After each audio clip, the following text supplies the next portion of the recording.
Esther chapter 7. So the king and Haman came to banquet with Esther the queen.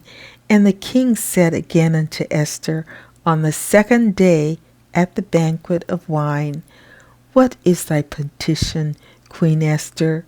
And it shall be granted thee. And what is thy request? And it shall be performed, even to the half of the kingdom.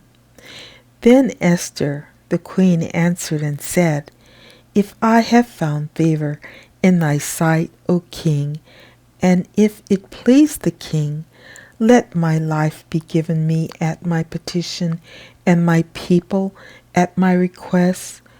For we are sold, I and my people, to be destroyed, to be slain, and to perish.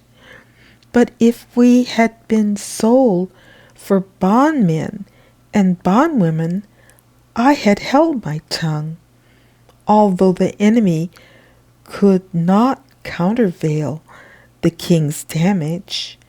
Then the king Ahasuerus answered and said unto Esther the queen, Who is he, and where is he that durst presume in his heart to do so?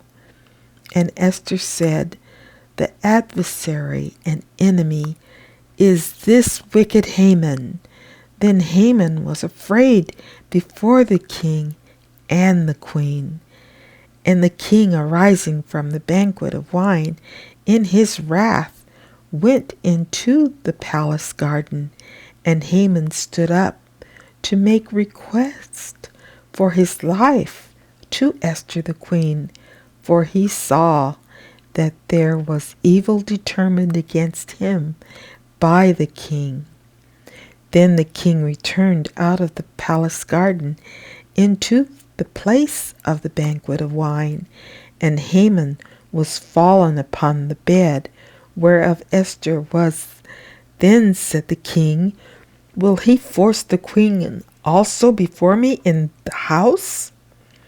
As the word went out of the king's mouth, they covered Haman's face. And Harbonah, one of the chamberlains, said before the king, Behold also the gallows 50 cubits high, which Haman had made for Mordecai, who had spoken good for the king, standeth in the house of Haman. Then the king said, Hang him thereon.